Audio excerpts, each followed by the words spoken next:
I'm Emmanuel. Hey, I'm Jamal Charles. I'm Malcolm Jenkins. I'm Tamika. I'm Kelley O'Hara, and I've teamed up with the Players Tribune to take action for equality.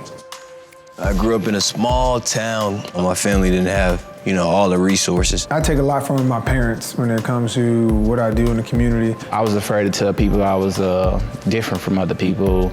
I had a learning disability growing up, and it was hard for me in school. I remember being in Abilene, Texas, and every single day, we would get made fun of. We would get made fun of for my hearing aid, for the way that I talk. I literally had to figure out ways to succeed. I first started to notice gender inequality late high school, definitely as I transitioned from college into a professional career. That's when I really started to feel it. It's a lot of kids out there that's going through situations financially. I want to be able to help these kids out, especially if they want to be involved in sports like the way that I was involved in sports. As the women, we've won the World Cup, and our bonus for winning doesn't even come near what the men make for making out of their group. I think when money becomes involved, you can measure it, it's actually, you can see it on paper, black and white. This is unequal.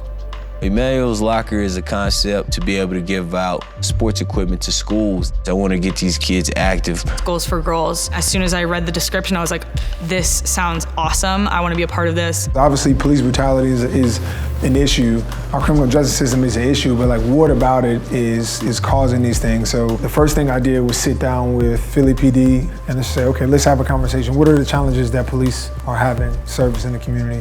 What are some of the issues from a community standpoint, to be able to rectify this, and how do I as an athlete play a role in helping either side? Started with the basketball camp, then the fitness clinic, then we added the mentoring program, and then it was just kind of okay, we're gonna do all these cool things, but we need an umbrella to put it underneath. And that's where we came up with Catch the Stars. Today, it's our 13th annual back to school celebration, and we gave out over 1,000 backpacks.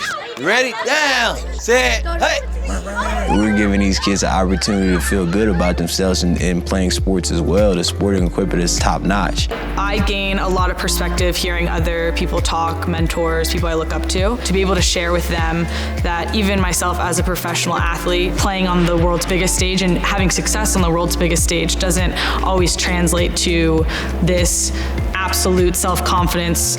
When you guys go on to college or you go on to work in the corporate world, or you go on to play, you value yourself as equal to anyone else out there. Taking action to me is seeing an issue and placing yourself in a posture to help be a solution. The guys that are coming through Men's Fit are either formerly incarcerated or have been in low-income communities but are looking for employment. In the end of the entire program, they get a suit for interviews and trying to get employment. I got involved with the Special Olympics because I was afraid to tell people I was different from other people. I'm happy to be a part. I'm excited every time I do a Special Olympic event because it just makes me I remember I was there. I just hope that we in this society we live in, this world we live in, that we able to build each other up as a person, build each other up positive, not negative. You guys ready to play?